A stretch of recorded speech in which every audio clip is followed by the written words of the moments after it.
6:53. It's Wake Up Kenosha, Bill and Pete. Oh! Let's hear it for those extra holiday pounds. Yeah, they're lingering. And you need to pull the trigger. Let's get you started here. A little help from Wayless MD and Wellness, Southport Plaza, Kenosha. Sherry Stoka joins us now. Sherry, good morning. Good morning. How are you? I'm good. A better question is, how are you? Because I understand you were a little under the weather last week. And it just kind of comes with the winter territory, doesn't it? I know. I was. And oh my gosh, I feel so bad. Yeah. So I am feeling much better, but thanks for asking. Can I ask a question about that? Because this time of the year, and we were talking about this, I was talking about this with Pete. He refers to himself as a sniffle brother on occasion. That was a nickname as a child. Yes, come to for context. This time of the year, it seems like you get a lot of that little nagging stuff that stays around. And I'm thinking, well, if there's any science attached to this, if you got the little sniffly cold that doesn't go away, maybe, you're a little deficient in certain things. What are some of the extra boosts you can do for yourself in the wintertime to kind of help you out there? Is it vitamin D? Is it vitamin C? I mean, what's out there that can help you out with that stuff? Yes, exactly. I mean, those are like the two that come first to mind. We talk about vitamin D all the time. The majority of people are deficient, and it plays such an important role in the immune system. And then you have, of course, vitamin C, which is huge. I was like ODing on vitamin C as I was trying to get through it.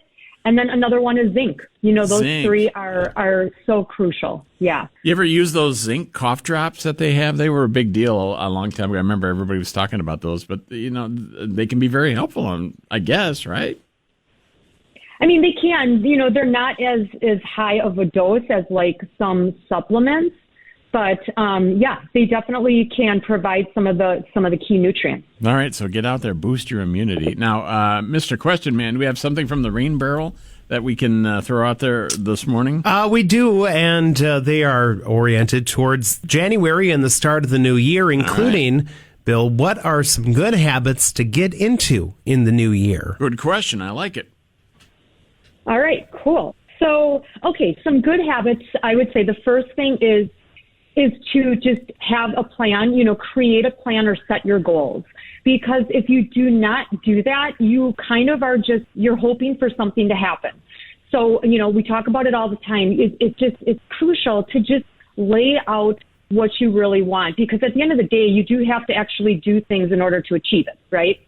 The second thing is looking at your diet. We all can improve our diet. We don't have to be perfect, but, again, make some changes that is going to improve your health. Maybe you need to eat more vegetables. Maybe you need to stay out of, fast food. Whatever it may be, improve your diet in some way.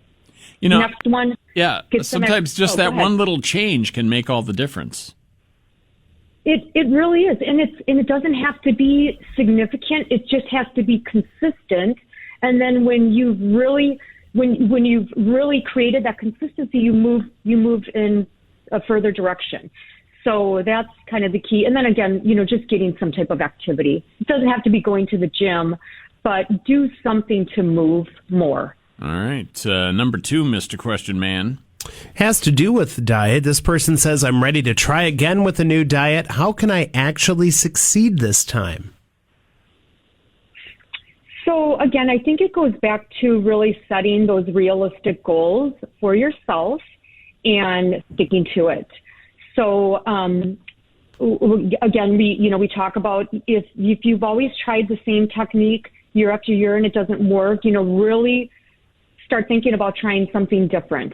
And then I would say I would want to add to that mentally just be ready to have to make a change. This is not a short-term fix. We really have to understand that really this is a lifestyle change and it's a progression. So we just, try to get movement in the right direction. All right, Mr. Question Man, let's sneak one more in here. This person says, I'm only about 20 to 30 pounds overweight. That's not too bad, right? Right. Good answer.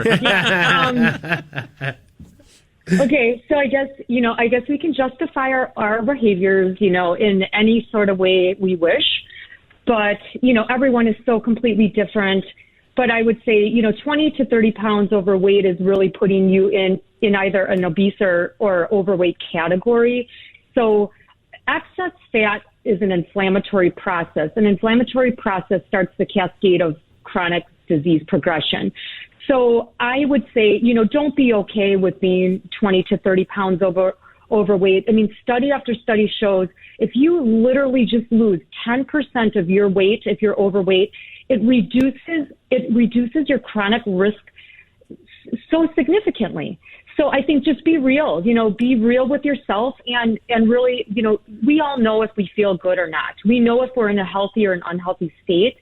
And from there, it's up to you whether or not you really want to make the changes. All right. You can make the changes with a phone call. The first visit is absolutely free. Sherry, how do we get started? Yes. So always can call 262-226-2046 or go to our website where there is plenty of information, or you can ask a question and do many things there. Lots of good stuff. Way Less MD and Wellness in the Southport Plaza, Kenosha. Make that call today. Sherry Stoka from Way Less MD. Sherry, thanks as always, and we will talk to you next Wednesday, young lady. Thank you so much. Have a great week.